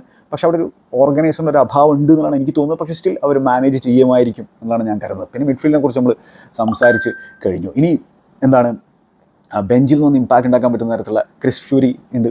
അപ്പോൾ ചെങ്ങായി ആണെങ്കിൽ നല്ല രീതിയിലുള്ള പ്രകടനമാണ് ആ ഒരു ലെഫ്റ്റ് വിങ്ങിൽ സ്റ്റുട്ട്ഗാർട്ടിന് വേണ്ടിയിട്ട് കാഴ്ചവെച്ചിട്ടുണ്ടായിരുന്നു കഴിഞ്ഞ സീസണിൽ. അപ്പോൾ ചിലപ്പോൾ ബെഞ്ചിൽ നിന്ന് ഇമ്പാക്റ്റ് ഉണ്ടാക്കാൻ പറ്റും. സാനെ ചിലപ്പോൾ സ്റ്റാർട്ട് ചെയ്താൽ പോലും നമുക്ക് സർപ്രൈസ് ആകേണ്ട സംഭവമില്ല. പക്ഷേ സാനയെ സംബന്ധിച്ചിടത്തോളം ആൾക്കും ഒരു ഇമ്പാക്റ്റ് ഉണ്ടാക്കാൻ പറ്റുന്ന തരത്തിലുള്ള ഒരു പ്ലെയറാണ്. പിന്നെ ഫോർവേഡിൽ ഇപ്പോൾ ഒരു റൈസിംഗ് സ്റ്റാർ എന്നുള്ള രീതിയിൽ കണക്കാക്കുന്നത് പിന്നെ മാക്സിമിലിയാൻ ബയറാണ്. അപ്പോൾ ഈ ചെങ്ങായി ചിലപ്പോൾ ഒരു ഇമ്പാക്റ്റ് പ്ലെയർ ആകാനുള്ള ഒരു സാധ്യതയുണ്ട്. അപ്പോൾ കഴിഞ്ഞ സീസണിൽ 21 വയസ്സ് മാത്രമേ പ്രായമുള്ളൂ. ഹോഫൻഹാമിന് വേണ്ടിയിട്ടാണ് കളിച്ചുകൊണ്ടിരിക്കുന്നത്. ആൾ ഹാനോവറിൽ 2 വർഷം ലോണിലൊക്കെ കളിച്ചിട്ട് പിന്നെ ഇപ്പോൾ ഹോഫൻഹാമിൻ്റെ പിന്നെ മെയിൻ മാനായിട്ട് അവരെ ലീഡ് ചെയ്യുന്ന തരത്തിലുള്ള ആ ഒരു സ്ട്രൈക്കറായിട്ട് കളിച്ചുകൊണ്ടിരിക്കുകയാണ്. ആൾ ഇപ്പോൾ കഴിഞ്ഞ സീസണിൽ എത്ര ഗോളുകൾ അടിച്ചു? 16 ഗോളുകൾ 33 ബുണ്ടസ്ലീഗ മത്സരങ്ങൾ അടിച്ചിട്ടുണ്ടെന്ന് മാത്രമല്ല, അതിൽ 2 ഗോളുകൾ ഡോട്ട്മുണ്ടിനെതിരെ, 1 ഗോൾ ലെവർക്യൂസനെതിരെ, അത്തരത്തിൽ പിന്നെ ഡെലിവറി ചെയ്യാൻ പറ്റുന്ന തരത്തിലുള്ള പ്ലെയറാണ്. അപ്പോൾ ചിലപ്പോൾ ഒരു ഇമ്പാക്റ്റ് പ്ലെയറായിട്ട് മാറാനുള്ളൊരു സാധ്യതയുണ്ട് മാക്സിമിലിയാൻ ബയർ എന്നുള്ളത് എടുത്തു പറയേണ്ടതായിട്ടുള്ള ഒരു സംഭവമാണ്. പിന്നെ ഞാൻ പറഞ്ഞല്ലോ, നൈഗൽസ്മാൻ ഒരു ഇൻക്രെഡിബിൾ ടാക്ടീഷ്യനാണ്. അദ്ദേഹം അഡ്വേഴ്സ് സിറ്റുവേഷൻസിൽ ചിലപ്പോൾ മാറ്റങ്ങൾ വരുത്തിക്കൊണ്ട് പിന്നെ ഗെയിമിൻ്റെ പിന്നെ ഗതിയെ തന്നെ മാറ്റാൻ കഴിവുള്ള തരത്തിലുള്ള ഒരു ടാക്ടീഷ്യനാണെന്നുള്ളതാണ്. അപ്പോൾ ഇത്തരത്തിലുള്ള ഫാക്ടറുകളും ഇങ്ങനെയുള്ള സംഭവങ്ങളൊക്കെ കൊണ്ട് തന്നെയാണ് ഞാൻ ജർമ്മനി ഇത്തവണ ടൈറ്റിൽ അടിക്കും എന്നുള്ള തരത്തിലൊരു പ്രഡിക്ഷനിലേക്ക് ചെന്നെത്തുന്നത്. പിന്നെ ജർമ്മനിയെ സംബന്ധിച്ചോളം അവർ ഗ്രൂപ്പ് അത്ര എളുപ്പമൊന്നുമല്ല. സ്കോട്ട്ലാൻഡും സ്വിറ്റ്സർലാൻഡും ഹംഗറിയും ഡിഫിക്കൽട്ട് ഒപ്പോണൻസ് തന്നെയാണ്, സംശയമില്ലാത്തൊരു കാര്യമാണ്. പക്ഷേ ഞാൻ പറഞ്ഞല്ലോ, ഈ ഒരു കോൺഫിഡൻസിലാണ് ജർമ്മനി വരുന്നത്. അതുപോലെ തന്നെ മൊത്തം ജർമ്മൻ ആരാധകരും ഒരു കോൺഫിഡൻസിലാണ്. അവർ ഞാൻ പറഞ്ഞ പോലെ കുറച്ച് നാളുകൾക്ക് മുമ്പൊന്നും ഈ ഒരു പ്രതീക്ഷയിലൊന്നല്ല ഇരിക്കുന്നുണ്ടായിരുന്നു. ഇപ്പോൾ ആ ഒരു പ്രതീക്ഷ അവർക്ക് വന്നിട്ടുണ്ട്. അപ്പോൾ അവർ നല്ല രീതിയിൽ ഈ ടീമിനെ സപ്പോർട്ട് ചെയ്യും. പ്രത്യേകിച്ച് ഈ ടോണി ക്രോസിൻ്റെ ഒക്കെ മടങ്ങി വരവ്, ആ ഫ്രാൻസിനെതിരെയുള്ള മടങ്ങി വരവിലുള്ള ഫസ്റ്റ് പിന്നെ അദ്ദേഹത്തിൻ്റെ പാസ് പോലും ഒരു ഗോളിൽ കലാശിക്കുന്ന ഒരു സാധനമുണ്ട്. വിഡ്സിൻ്റെ ഗോളിൽ കലാശിക്കുന്ന നമ്മൾ കണ്ടു. അന്ന് 2-0 വിജയിച്ചു. പിന്നെ നെതർലാൻഡ്സിനെതിരെ വിജയിച്ചു. ആ വിജയങ്ങളൊക്കെയാണ് ശരിക്കും സത്യം പറഞ്ഞാൽ ഈ പിന്നെ ആരാധകരെ സംബന്ധിച്ചോളം അവർക്കൊരു പ്രതീക്ഷ കൊടുക്കുന്ന തരത്തിലൊരു വിജയങ്ങളായിട്ട് മാറിയിട്ടാണ്. അവിടെ നിന്ന് ആ ഒരു കോൺഫിഡൻസ് ബിൽഡ് ചെയ്യാൻ ജർമ്മനിക്ക് സാധിച്ചിട്ടുണ്ട്. റീസെൻ്റായിട്ട് നടന്നുള്ള മത്സരത്തിൽ യുക്രൈനെതിരെ സമനില പിരിയേണ്ട ഒരു സാഹചര്യം വന്നു. ഗ്രീസിനെതിരെ വിജയിക്കുന്നത് നമ്മൾ കണ്ടു. പക്ഷേ സ്റ്റിൽ ഞാൻ പറഞ്ഞല്ലോ, കോൺഫിഡൻസിലാണ് ഈ ഒരു സൈഡ് ഉള്ളത്. ഇനി അവരുടെ ഗ്രൂപ്പിൽ തന്നെ അവർ ടോപ്പിൽ ഫിനിഷ് ചെയ്താൽ തന്നെ അവരുടെ പൊട്ടൻഷ്യൽ റൗണ്ട് ഓഫ് 16 ഒപ്പോണൻസ് എന്ന് പറഞ്ഞാൽ ഗ്രൂപ്പ് സിയിലെ റണ്ണർമാരായിരിക്കും. അപ്പോൾ ഗ്രൂപ്പ് സിയിൽ ആരൊക്കെയാണ് ഉള്ളത് ജസ്റ്റ് നോക്കട്ടെ. Slovenia, Denmark, Serbia, England. അപ്പോൾ ഇതിൽ മിക്കവാറും ഡെൻമാർക്കോ സെർബിയോ സ്ലൊവേനിയോ ആയിരിക്കുമല്ലോ അവരുടെ ഒപ്പോണൻസ്. ഇനിയിപ്പോൾ ചിലപ്പോൾ ഇംഗ്ലണ്ട് എങ്ങാനും റണ്ണറപ്പ് ആയി കഴിഞ്ഞാൽ പറയാൻ പറ്റില്ല, സൗത്ത് ഗേറ്റിൻ്റെ ടീമായതുകൊണ്ട്. അപ്പോൾ അങ്ങനെയാണെങ്കിൽ പിന്നെ ഇംഗ്ലണ്ട് ആണെങ്കിൽ കുറച്ച് ബുദ്ധിമുട്ടാകും. പക്ഷേ സ്റ്റിൽ ജർമ്മനി ആ റൗണ്ട് ഓഫ് 16 പിന്നെ കടക്കും എന്ന് തന്നെയാണ് ഞാൻ പ്രതീക്ഷിക്കുന്നത്. ഇനി അങ്ങനെ റൗണ്ട് ഓഫ് 16 കടന്ന് കഴിഞ്ഞാൽ ജർമ്മനിയെ സംബന്ധിച്ചിടത്തോളം വരാനിരിക്കുന്ന ടെസ്റ്റ് ക്വാർട്ടർ ഫൈനലിൽ അവർ നേരിടാൻ സാധ്യതയുള്ള ടീം ഏതാണ്? മിക്കവാറും ഡെലഫിയോൻറ്റയുടെ സ്പെയിനുമായിട്ടായിരിക്കും അവരുടെ പോരാട്ടം വരാനുള്ളൊരു സാധ്യത ക്വാർട്ടർ ഫൈനൽ. അങ്ങനെയാണെങ്കിൽ ബുദ്ധിമുട്ടുള്ള ഗെയിം തന്നെയായിരിക്കും. പക്ഷേ സ്റ്റിൽ ഞാൻ പറഞ്ഞല്ലോ, ജർമ്മനി പ്രിവെയിൽ ചെയ്യാനുള്ളൊരു സാധ്യതയാണ് ഞാൻ കണക്കാക്കുന്നത്. പിന്നെ സെമി ഫൈനലിലുള്ള അവരുടെ പോരാട്ടം ഒരു പക്ഷേ പോർച്ചുഗലുമായിട്ടോ അല്ലെങ്കിൽ നെതർലാൻഡ്സുമായിട്ടോ ഒക്കെ ആയിരിക്കും. അപ്പോൾ അതും ബുദ്ധിമുട്ടുള്ള ഫിക്സറായിരിക്കും. പക്ഷേ സെമി ഫൈനലിൽ ഹോം ക്രൗഡിന് മുമ്പിൽ സെമി ഫൈനലിൽ എത്തുന്ന സാഹചര്യത്തിൽ കൊടുക്കത്ത കോൺഫിഡൻസിലായിരിക്കും ഒരു സൈഡ്. പോർച്ചുഗലാണെങ്കിൽ നമുക്കറിയാം ജർമ്മൻ സൈഡിനെ അപേക്ഷിച്ച് ഒടുക്കത്തെ സ്ക്വാഡ് സ്ട്രെങ്ത് അവകാശപ്പെടാൻ പറ്റുന്ന തരത്തിലുള്ള ഒരു സൈഡാണ്. അത് നിസ്സംശയം നമുക്ക് പറയാൻ പറ്റുന്ന സംഭവമാണ്. പക്ഷേ സ്റ്റിൽ പിന്നെ ജർമ്മനി പോർച്ചുഗലിനെതിരെ പ്രത്യേകിച്ച് മേജർ ഇൻ്റർനാഷണൽ ടൂർണമെൻറ്റിൽ നല്ല റെക്കോർഡുണ്ട്. ഹിസ്റ്ററിക്കൊന്നും വലിയ പ്രാധാന്യമൊന്നുമില്ല എന്നുള്ളത് നമുക്കറിയുന്നതാണ്. ആ ഒരു ദിവസത്തെ പ്രകടനമാണ് ഇമ്പോർട്ടൻ്റ് ആയിട്ടുള്ള സംഭവം. പക്ഷേ സ്റ്റിൽ ഒരു മെൻറ്റൽ ഒരു അഡ്വാൻറ്റേജ് ആതിഥേയരായിട്ടുള്ള ജർമ്മനിക്ക് ഉണ്ടാകും. അങ്ങനെ ജർമ്മനി ഫൈനലിലേക്ക് പ്രവേശിക്കുമെന്നുള്ളതാണ് ഞാൻ പ്രതീക്ഷിക്കുന്നത്. അപ്പോൾ അതാണ് ഒരു സൈഡിലെ എൻ്റെ ഒരു പ്രഡിക്ഷൻ. അങ്ങനെ ജർമ്മനി ഫൈനലിലേക്ക് എത്തുമെന്നുള്ളതാണ് എൻ്റെ പ്രതീക്ഷ. ഇത് തെറ്റാനുള്ള എല്ലാ സാധ്യതകളും ഉണ്ട്, കാരണം ഫുട്ബോളാണ്. ഇനി നമ്മൾ അപ്പുറത്തെ മേഖലയിലേക്ക് പോയി കഴിഞ്ഞാൽ, അല്ലെങ്കിൽ അപ്പുറത്തെ സൈഡിലേക്ക് പോയി കഴിഞ്ഞാൽ, ഞാൻ പറഞ്ഞല്ലോ ഫ്രാൻസ് അവിടെ നിന്ന് ഫൈനലിലേക്ക് എത്താനുള്ളൊരു സാധ്യത ഞാൻ കാണുന്നുണ്ട്. അപ്പോൾ അതിന് ഞാൻ പറഞ്ഞു വെക്കുന്ന അവരുടെ സ്ക്വാഡ് സ്ട്രെങ്ത്തിനെ കുറിച്ചൊന്നും നമ്മൾ സ്പെഷ്യലായിട്ട് ഇനി സംസാരിക്കേണ്ട കാര്യമൊന്നുമില്ല. ഒരു രക്ഷയില്ലാത്ത സ്ക്വാഡ് സ്ട്രെങ്ത് ഉണ്ട്. ശരിയാണ്, ഇപ്പോൾ വരാനും അതുപോലെ തന്നെ ലോറിസും ഇല്ലാത്ത ഒരു മേജർ ഇൻ്റർനാഷണൽ ടൂർണമെൻറ്റിലേക്ക് അവർ ഇറങ്ങുകയാണ്. അത് അവരെ സംബന്ധിച്ചോളം ഈ അടുത്തൊന്നും സംഭവിക്കാത്തൊരു കാര്യമാണ്. അപ്പോൾ അവർ നാച്ചുറൽ ലീഡേഴ്സ് ആയിരുന്നല്ലോ ആ ഒരു സൈഡിൽ, പ്രത്യേകിച്ച് വരാനൊക്കെ വളരെ ഇമ്പോർട്ടൻ്റ് ആയിട്ടുള്ള പ്ലെയർ ആയിരുന്നു ഡിഫൻസിലേത്. പക്ഷെ അതിന് നല്ല രീതിയിലുള്ള റീപ്ലേസ്മെൻറ്റ് അവർക്കില്ലെങ്കിൽ വേറെ ആർക്കുണ്ടാവുക. ഇപ്പോൾ മൈക്ക് മാഗ്നൻ ആയിരിക്കും അവരുടെ കീപ്പറായിട്ട് സ്റ്റാർട്ട് ചെയ്യാന്നുള്ളതാണ് ഞാൻ മനസ്സിലാക്കുന്നത്. പിന്നെ ഡിഫൻസിൽ അവർക്ക് പല ഓപ്ഷൻസ് ഉണ്ട്. ഇവിടെ എന്താ പ്രശ്നം, ചിലപ്പോൾ ഈ വരാൻ പോയിട്ടുള്ള ഒരു സിറ്റുവേഷനിൽ ഡെഷോംസിനെ സംബന്ധിച്ചോളം പല പിന്നെ എക്സ്പെരിമെൻറ്റേഷൻ അദ്ദേഹം ചെയ്ത് നോക്കുന്നുണ്ട്. കാരണം ആ ഒരു കൃത്യമായിട്ടൊരു സെൻറ്റർ ബാക്ക് പാർട്ട്ണർഷിപ്പ് അദ്ദേഹത്തിന് പിന്നെ ചൂസ് ചെയ്യാൻ സാധിച്ചില്ല. ഇപ്പോൾ കഴിഞ്ഞ മത്സരത്തിൽ തന്നെ ആൾ ചൂസ് ചെയ്തത് ഉപമക്കാനോ സലീബ പാർട്ണർഷിപ്പാണ്. അപ്പോൾ അതിൽ സലീബ മികച്ച രീതിയിൽ കളിക്കുന്നു. സലീബ ഇനി സ്റ്റാർട്ട് ചെയ്യുമ്പോൾ എന്നുള്ളത് ഉറപ്പില്ലാത്ത സംഭവമാണ്. കൊനാട്ടെ ഉണ്ട്, ചിലപ്പോൾ കൊനാട്ടെ സലീബ അതായിരിക്കും ഒരു നല്ല കോമ്പിനേഷൻ എന്നാണ് എനിക്ക് തോന്നുന്നത്. പക്ഷേ ചിലപ്പോൾ ഉപമക്കാനെ തന്നെ സ്റ്റാർട്ട് ചെയ്യിപ്പിക്കാനുള്ള സാധ്യത എന്താണ് ചങ്ങായി ചൂസ് ചെയ്യുന്നത് നമുക്കറിയില്ല. പിന്നെ റൈറ്റ് ബാക്കായിട്ട് കൂണ്ടെ, പിന്നെ ഒരു ജോണതൻ ക്ലോസ് അവിടെ ഉണ്ട് ഓപ്ഷനായിട്ട്. ലെഫ്റ്റ് ബാക്കായിട്ട് തിയോ ഹെർണാണ്ടസ്. ലൂക്ക ഹെർണാണ്ടസ് ഇല്ലാത്തതും ഒരു പ്രശ്നമാണ് ആ ഒരു ഡിഫൻസിൽ. അദ്ദേഹം ഇഞ്ചുറി മൂലം ഔട്ടാണല്ലോ. പ്രശ്നമാണെന്ന് നമുക്ക് പറയാൻ പറ്റില്ല, കാരണം ഒടുക്കത്തെ ക്വാളിറ്റി ഉണ്ടാവുമായിരിക്കും. എന്ത് പ്രശ്നം, ഒരു എക്സ്പീരിയൻസ് വേണമെങ്കിൽ ഒരു പിന്നെ എക്സ്പീരിയൻസിൻ്റെ അഭാവം വേണമെങ്കിൽ ഒരു പ്രശ്നമായിട്ട് കണക്കാക്കാം. പിന്നെ ലെഫ്റ്റ് ബാക്കായിട്ട് മെൻഡി മികച്ച ഫോമിലാണ് ഈ ടൂർണമെൻറ്റിലേക്ക് വരുന്നത്, നമുക്കറിയുന്ന ഒരു സംഭവമാണ്. മിഡ്ഫീൽഡിലേക്ക് പോയി കഴിഞ്ഞാൽ പുള്ളിക്കാരനെ ഡെഷോംസിൻ്റെ മെയിൻ ആൾക്കാരൊക്കെ ഉണ്ട്. കാണ്ടേ തിരിച്ചു കൊണ്ടുവന്നിരിക്കുകയാണ്. കഴിഞ്ഞ വേൾഡ് കപ്പിൽ ചങ്ങായി ഉണ്ടായിരുന്നില്ല, 2 വർഷങ്ങൾക്ക് ശേഷം അദ്ദേഹം വീണ്ടും ടീമിലിടം പിടിച്ചിരിക്കുകയാണ്. ഇത്തിഹാദിന് വേണ്ടിയിട്ട് സൗദി പ്രോ ലീഗിൽ കളിക്കുന്ന സാഹചര്യത്തിൽ അദ്ദേഹത്തിന് യാതൊരു ഇഞ്ചുറിയും പറ്റിയിട്ടുണ്ടായിരുന്നില്ല. ചെൽസിയിലേക്ക് കളിക്കുമ്പോൾ നിരന്തരം ഇഞ്ചുറി ആയിരുന്നു. അപ്പോൾ അവിടെ കാര്യമായിട്ട് ഇഞ്ചുറി ഒന്നും പറ്റിയിട്ടില്ല. അപ്പോൾ കാണ്ടയുടെ എക്സ്പീരിയൻസ്, കാണ്ടയൊക്കെ തിരിച്ചു കൊണ്ടുവന്നത് ആ ഒരു സൈഡിൽ എക്സ്പീരിയൻസ് കൊണ്ടുവരാൻ തന്നെ ആയിരിക്കും എന്നുള്ളതാണ് ഞാൻ മനസ്സിലാക്കുന്നത്. കാണ്ടയുണ്ട്, എക്സ്പീരിയൻസ്ഡ് ആയിട്ടുള്ള ആൾക്കാർ അവിടെ ഉണ്ട് ഇല്ല എന്നല്ല പറഞ്ഞത്. അപ്പോൾ ഗ്രീസ്മാൻ വളരെ ഇമ്പോർട്ടൻ്റ് ആയിട്ട് ഫുട്ബോളറാണ്, ഒടുക്കത്തെ എക്സ്പീരിയൻസ്ഡ് പ്ലെയറാണ്. എംബാപ്പെ ഇപ്പോൾ ഒടുക്കത്തെ എക്സ്പീരിയൻസ് ചങ്ങായിക്കുണ്ട്. ഒലിവിയർ ജിരു ഇപ്പോഴും അവിടെ കളിക്കുന്നുണ്ട്. പക്ഷേ ഞാൻ പറഞ്ഞല്ലോ, ആ മിഡ്ഫീൽഡിലും ആഡ്രിയൻ റാബിയോ പോലെയുള്ള എക്സ്പീരിയൻസ്ഡ് ആയിട്ടുള്ള ഡെഷോംസിന് ഇഷ്ടമുള്ള കളിക്കാരൊക്കെ ഉണ്ട്. പക്ഷേ അങ്ങോട്ടേക്ക് കാണ്ടേ കൂടി ആഡ് ചെയ്യുന്നത് നല്ലൊരു കാര്യമാണ്. പിന്നെ കമവിംഗ ഉണ്ട്, ചെമേനി ഉണ്ട്. എന്ത് ടീമാണോ ഇതിൽ റൈറ്റ് ഫോമിൽ കണ്ടെത്തണം, അത് മാത്രമേ ഡെഷോംസിന് ഒരു പണിയായിട്ടുള്ളൂ.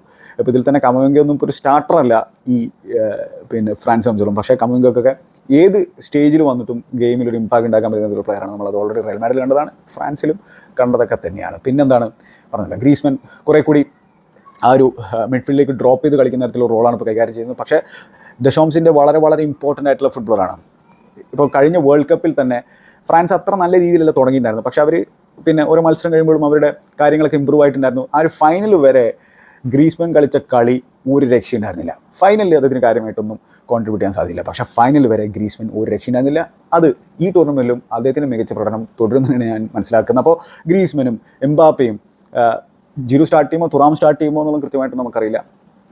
അവിടെ ഒരു ഫൈനൽ തേർഡിൽ എക്സ്പീരിയൻസ് ഉണ്ട്, ഒപ്പം പ്ലെയർ ഉണ്ട്, അൺപ്രഡിക്റ്റബിൾ നേച്ചർ കൊണ്ടുവരാൻ പറ്റുന്ന തരത്തിലുള്ള പ്ലെയേഴ്സ് ഉണ്ട്. അതായത് ബാർക്കോളെ പോലെയുള്ള ഒരു എക്സ് ഫാക്ടറുള്ള തരത്തിലുള്ള പ്ലെയറൊക്കെ ഉണ്ട്. പിന്നെ കോമൻ ഇപ്പോഴും അവിടെ ഉണ്ട് എന്നുള്ള കാര്യം ഓർക്കണം. അഗെയിൻ ബെഞ്ചിൽ നിന്നൊക്കെ വന്നിട്ട് ഇമ്പാക്ട് ഉണ്ടാക്കാൻ പറ്റുന്ന തരത്തിലുള്ള പ്ലെയറാണ്. വ്യത്യസ്തമായിട്ടുള്ള ഓപ്ഷൻസ് ചൂസ് ചെയ്യണമെങ്കിൽ ഇപ്പോൾ കൊലോമുവാനി ഉണ്ട്.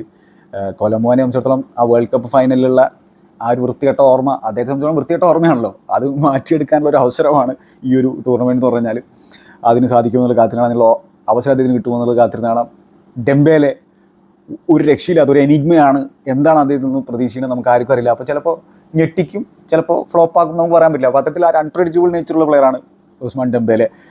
പിന്നെന്താണ് ജെയറെമറി മിഡ്ഫീൽഡിൽ വളരെ ചെറിയ പ്രായമുള്ളൂ, പക്ഷേ PSG ആ ഒരു മിഡ്ഫീൽഡിൽ തന്നെ ഒരു ഇമ്പാക്റ്റ് ചങ്ങായി ഉണ്ടാക്കിയിട്ടുണ്ട് നമുക്കറിയാം. അപ്പോൾ ഈ സ്ക്വാഡിലേക്ക് നോക്കി കഴിഞ്ഞാൽ ഇപ്പോൾ യൂസുഫ് ഫഫാന നല്ല സീസണായിരുന്നു ചങ്ങായിക്ക്. അപ്പോൾ ഒരുപാട് ഓപ്ഷൻസ് ഉണ്ട്. ഇപ്പോൾ ഇതിൽ തന്നെ അവർ ചൂസ് ചെയ്യാത്ത താരങ്ങളുണ്ടല്ലോ. അപ്പോൾ അതിൽ പ്രധാനമായിട്ട് ഇപ്പം മൂസ ഡിയാബിനെ ചൂസ് ചെയ്തിട്ടുണ്ടായിരുന്നില്ല, ചെൽസിയുടെ ഗുസ്തോ ഇല്ല, ഒലീസെ ഇല്ല. ഒലീസൊക്കെ ഒരു രക്ഷയില്ലാതെയാണ് കളിച്ചിട്ടുണ്ടായിരുന്നത്. അങ്ങനെ അവർ ഉൾപ്പെടുത്താത്ത പ്ലെയേഴ്സിനെ നോക്കി കഴിഞ്ഞാൽ ഇപ്പോൾ നമ്മുടെ കിളി പോകും. അപ്പോൾ അത്തരത്തിൽ സ്ക്വാഡ് സ്ട്രെങ്ത് അവകാശപ്പെടാൻ പറ്റുന്ന തരത്തിലുള്ള ഒരു സൈഡാണ് ഈ പിന്നെ എന്താണ് ഫ്രാൻസ് എന്ന് പറഞ്ഞു കഴിഞ്ഞാൽ. അപ്പോൾ ഇനി ബെഞ്ചമിൻ പവാർഡ് എക്സ്പീരിയൻസ്ഡ് ആയിട്ടുള്ള ക്യാമ്പയിനറാണ്, പുള്ളിക്കാരനും ആ ഒരു സ്ക്വാഡിലുണ്ട്. അപ്പോൾ ഞാൻ പറഞ്ഞല്ലോ, ഫ്രാൻസ് എന്തുകൊണ്ട് അടിക്കുന്നത് ഞാൻ പറഞ്ഞു വെച്ചാൽ അവരുടെ നോ ഹൗ, അതൊരു വളരെ ഇമ്പോർട്ടൻ്റ് ആയിട്ടുള്ള ഫാക്ടറാണ്. പിന്നെ ഡെഷോംസിൻ്റെ പ്രസൻസ്, കാരണം പലപ്പോഴും ഡെഷോംസിൻ്റെ ശൈലി ഈ ഫ്രാൻസിൻ്റെ സ്റ്റാർ സ്റ്റഡഡ് സ്ക്വാഡിന് വെച്ചിട്ട് അദ്ദേഹം മാക്സിമം അവരെ കൊണ്ട് ഭയങ്കരമായിട്ടുള്ള അറ്റാക്കിംഗ് ഫുട്ബോളൊന്നും കളിപ്പിക്കുന്നില്ല എന്നുള്ള തരത്തിലുള്ള വാദങ്ങൾ പലപ്പോഴായിട്ട് ഉന്നയിക്കപ്പെട്ടിട്ടുണ്ട്. പക്ഷേ നമ്മൾ നോക്കുമ്പോൾ എഫിഷ്യൻ്റ് ആയിട്ടുള്ള ഫുട്ബോളാണ് ഡെഷോംസിൻ്റെ കീഴിൽ അവർ കളിക്കുന്നത്. അപ്പോൾ അങ്ങനെയുള്ള ഈ ഉള്ള സ്ക്വാഡിനെ വെച്ചുകൊണ്ട്, കാരണം ഇത്രയും വലിയ സ്ക്വാഡിനെ മാനേജ് ചെയ്യുക എന്ന് പറയുന്നത് തന്നെ വലിയ ബുദ്ധിമുട്ടുള്ള സംഭവമാണ്. അപ്പോൾ ആ സ്ക്വാഡിനെ മാനേജ് ചെയ്തുകൊണ്ട് അവരിൽ നിന്ന് ബെസ്റ്റ് എടുക്കുക എന്ന് പറഞ്ഞാൽ വളരെ ബുദ്ധിമുട്ടുള്ളൊരു സംഭവമായിരിക്കും. അപ്പോൾ ഇന്നതായിട്ടുള്ള ഒരു പ്രത്യേകതരം സ്റ്റൈൽ ഓഫ് ഫുട്ബോളൊന്നും അവർ മെയിൻറ്റെയിൻ ചെയ്യുന്നില്ല. അവർ കൂടുതലും പ്രാഗ്മാറ്റിക് അപ്രോച്ചാണുള്ളത്, ഡിഫൻസ് ഫസ്റ്റാണ് അപ്രോച്ച് ഉള്ളത്. ക്വാളിഫയിങ് ക്യാമ്പയിലും നമ്മൾ കണ്ടിട്ടുള്ളതാണ്, വളരെ കുറച്ച് ഗോളുകൾ അവർ കൺസിഡർ ചെയ്തുള്ളൂ. അവർക്കെതിരെ ഗോളടിക്കലും ബുദ്ധിമുട്ടാണ്. പിന്നെ കിലിയൻ എംബാപ്പയെ പോലെയുള്ള ഗ്രീസ്മാനെ പോലെയുള്ള പ്ലെയേഴ്സൊക്കെ എക്സ് ഫാക്ടേഴ്സ് ഉള്ള പ്ലെയേഴ്സാണ്. അപ്പോൾ എന്താണ്, അവർക്ക് ഡിഫൻസ് സെക്യൂർ ചെയ്ത് കഴിഞ്ഞാൽ ഗോൾ അവർ കണ്ടെത്തിക്കോളും. അത്തരത്തിലുള്ളൊരു സൈഡാണ്. അപ്പോൾ എക്സ്പീരിയൻസ്ഡ് ആയിട്ടുള്ള കോച്ച് ഉണ്ട്. ഒരു കളിക്കാരൻ എന്ന രീതിയിലും ഒടുക്കത്തെ രീതിയിൽ ഒരു വിന്നറായിട്ടുള്ള ചങ്ങായാണ്. മാനേജർ എന്ന രീതിയിലും ഒരു രക്ഷയില്ലാത്ത വിന്നറാണ്. അപ്പോൾ കഴിഞ്ഞ ക്യാമ്പയിനിൽ നടന്നിട്ടുള്ള തരത്തിലുള്ള ആ ഒരു ഡിസപ്പോയിൻമെൻറ്റ് മറികടക്കുക എന്നുള്ള ലക്ഷ്യം കൂടി ഉണ്ടാവും. അപ്പോൾ അത്തരത്തിൽ വളരെ ഫോക്കസ്ഡ് ആയിരിക്കും അവർ. കാരണം കഴിഞ്ഞ യൂറോയിൽ അവർ റൗണ്ട് ഓഫ് 16 പുറത്താകുന്ന സാഹചര്യം നമ്മൾ കണ്ടു, സ്വിറ്റ്സർലാൻഡിനെതിരെ പെനാൽറ്റി ഷൂട്ടൗട്ടിൽ. അപ്പോൾ അത് മറികടന്നുകൊണ്ട് ഇത്തവണ യൂറോ അടിക്കുക എന്നുള്ള ലക്ഷ്യത്തോടു കൂടി തന്നെയാണ് ഡെഷോംസും അദ്ദേഹത്തിൻ്റെ ടീമും മുന്നിട്ടിറങ്ങുന്നത് തന്നെയാണ് ഞാൻ മനസ്സിലാക്കുന്നത്. അപ്പോൾ കഴിഞ്ഞ തവണ കാണിച്ച പോലത്തുള്ള ഒരു lack of concentration, lack of focus ഇത്തവണ ഉണ്ടായിരിക്കില്ല എന്നാണ് ഞാൻ മനസ്സിലാക്കുന്നത്. പിന്നെ കഴിഞ്ഞ യൂറോയിലൊക്കെ ബെൻസീമയൊക്കെ ഉണ്ടായിരുന്നു, ഇത്തവണ ബെൻസീമ ഇല്ല. ബെൻസീമ ഇല്ലാത്ത സാഹചര്യത്തിലാണ് ഫ്രാൻസ് കുറേ കൂടി എഫിഷ്യൻ്റ് ആയിട്ട് കളിക്കുന്നത് എന്നുള്ളൊരു യാഥാർത്ഥ്യമായിട്ടുള്ള സംഭവമാണ് ഡെഷാംസിൻ്റെ കീഴിൽ. കരീം ബെൻസീമ ഒരു ഇൻക്രെഡിബിൾ ഫുട്ബോളറാണ്, ഒരു രക്ഷയില്ലാത്ത ഫുട്ബോളറാണ് എന്നുള്ളതൊക്കെ നമുക്കറിയുന്നതാണ്. പക്ഷേ അദ്ദേഹം ഇല്ലാത്ത സാഹചര്യങ്ങൾ, ഇപ്പോൾ കഴിഞ്ഞ വേൾഡ് കപ്പിൽ നമ്മളത് കണ്ടു, അതിന് മുമ്പത്തെ വേൾഡ് കപ്പിൽ നമ്മളത് കണ്ടതാണ്. ഇപ്പോൾ കഴിഞ്ഞ യൂറോയിൽ അദ്ദേഹത്തിൻ്റെ പ്രസൻസിൽ ഒരു സിങ്കില്ലായ്മ ആ ഒരു സൈഡിൽ നമുക്ക് കാണാൻ പറ്റുന്നുണ്ടായിരുന്നു. ജിരു ഒക്കെ കളിക്കുന്ന സാഹചര്യത്തിൽ ജിരു ഒന്നും ഗോൾ അടിച്ചിട്ടില്ലെങ്കിൽ പോലും ആ ടീമിൽ ഒരു ഇമ്പാക്റ്റ് ഉണ്ടാക്കുന്ന നമ്മൾ കണ്ടിട്ടുണ്ട്. ബെൻസീമ ഗോളൊക്കെ അടിക്കുന്നുണ്ടായിരുന്നു എന്നുള്ളതൊരു യാഥാർത്ഥ്യമായ സംഭവമാണ്. ഞാൻ പറഞ്ഞു വരുന്നത് ആ ഒരു എഫിഷ്യൻ്റ് നേച്ചറിൻ്റെ ഒരു കുറവ്, ആ ഒരു സിങ്കില്ലായ്മ നമ്മൾ കാണുന്നതായിരുന്നു. ബെൻസീമ ഒരു രക്ഷയില്ലാത്ത പ്ലെയറാണ്. ബെൻസീമയെ പിന്നെ കുറച്ച് കാണുകയല്ല ഇവിടെ ചെയ്യുന്നത്. പക്ഷേ ഓരോ ടീമിലും ചില സാഹചര്യങ്ങളിൽ ഒരു സിങ്ക് വരേണ്ടതായിട്ടുണ്ട്. അപ്പോൾ എന്തായാലും എൻഗോളോ കാണ്ടിയുടെ മടങ്ങി വരവ്, പിന്നെ ഡെഷോംസ് ഒടുക്കത്തെ ഫോക്കസ് ആയിരിക്കും. ഡെഷോംസ് സംബന്ധിച്ചോളം ചരിത്രം സൃഷ്ടിക്കാനുള്ള ഒരു അവസരമാണ്. മറ്റൊരു ചെങ്ങായിക്കും ഇതുവരെ വേൾഡ് കപ്പും യൂറോയും പ്ലെയറും മാനേജറുമായിട്ട് നേടിയെടുക്കാൻ സാധിച്ചിട്ടില്ല. അപ്പോൾ ഈ യൂറോ അടിച്ചു കഴിഞ്ഞാൽ അത്തരത്തിലുള്ളൊരു നേട്ടമാണ് അദ്ദേഹത്തെ തേടി വരിക. അപ്പോൾ അതിനും അദ്ദേഹം ഫോക്കസ്ഡ് ആയിരിക്കുന്നതാണ് ഞാൻ മനസ്സിലാക്കുന്നത്. പിന്നെ ഒടുക്കത്തെ സ്കോർ സ്ട്രെങ്ത് ഉണ്ട്. ആകെ ആ ഒരു ഡിഫൻസിലൊരു സ്റ്റെബിലിറ്റി കണ്ടെത്തിയാൽ മതി എന്നുള്ളതാണ് ഞാൻ മനസ്സിലാക്കുന്നത്. മിഡ്ഫീൽഡൊന്നും ഒരു പ്രശ്നം ഉണ്ടായിരിക്കില്ല. കാണ്ടയൊക്കെ നമുക്കറിയാം ഏത് രീതിയിലും പണിയെടുത്തോളും. ആദ്യം മനുഷ്യനാണ്, ഡിഫറൻസ് മേക്കറാണ്. പിന്നെ കിലിയൻ എംബാപ്പെ ഉണ്ടല്ലോ, ഗ്രീസ്മാൻ ഉണ്ടല്ലോ. അപ്പോൾ ഇവർ രണ്ടുപേരും ചിലപ്പോൾ ഫൈനൽ കളിച്ചാൽ പോലും സർപ്രൈസ്ഡ് ആകണ്ട എന്നുള്ളതാണ് എൻ്റെ ഒരു കാഴ്ചപ്പാട്. അപ്പോൾ ഫ്രാൻസും ആ ഒരു ഏരിയയിലൂടെ അങ്ങോട്ട് എത്തും എന്നുള്ളതാണ് ഞാൻ പ്രതീക്ഷിക്കുന്നത്. ഫ്രാൻസിൻ്റെ ഫൈനലിലേക്കുള്ള ജേർണിയിൽ ചിലപ്പോൾ അവർ ബെൽജിയത്തിനെയോ ഇറ്റലിയോ ഇംഗ്ലണ്ടിനെയോ ഒക്കെ പരാജയപ്പെടുത്തി കഴിഞ്ഞാലും അതിലൊന്നും സർപ്രൈസ് ആകേണ്ടതാണ്. വീണ്ടും ചിലപ്പോൾ ഇംഗ്ലണ്ടിനെ ഫ്രാൻസ് ഒരു മേജർ ഇവൻറ്റിൻ്റെ സെമി ഫൈനലിൽ പരാജയപ്പെടുത്താനുള്ള സാധ്യത ഞാൻ കാണുന്നുണ്ട്, എല്ലാം നമ്മൾ വിചാരിച്ച പോലെ വന്നു കഴിഞ്ഞാൽ. പക്ഷെ എന്തായാലും ഇതാണ്, ഫ്രാൻസോ ജർമ്മനിയോ യൂറോ 2024 അടിക്കുന്നുള്ളതാണ് എൻ്റെ പ്രഡിക്ഷൻ. മത്സരങ്ങളിൽ റിസൾട്ട് ഗ്രൈൻഡ് ഔട്ട് ചെയ്തെടുക്കാൻ കഴിവുള്ള തരത്തിലുള്ള സൈഡ് കൂടിയാണ് ഫ്രാൻസ്. അതായത് നല്ലപോലെ കളിക്കാതെയും ജയിക്കാൻ കഴിവുള്ള തരത്തിലുള്ളൊരു സൈഡാണ് ദിദിയർ ദെഷോംസിൻ്റെ ഫ്രാൻസ് എന്നുള്ളതും ഈ ഒരു അവസരത്തിൽ പറഞ്ഞു പോകേണ്ടതായിട്ടുണ്ട്. അതുപോലെ തന്നെ ജർമ്മനിയെ സംബന്ധിച്ചിടത്തോളം പോരായ്മകളുള്ള ഒരു സൈഡാണ്.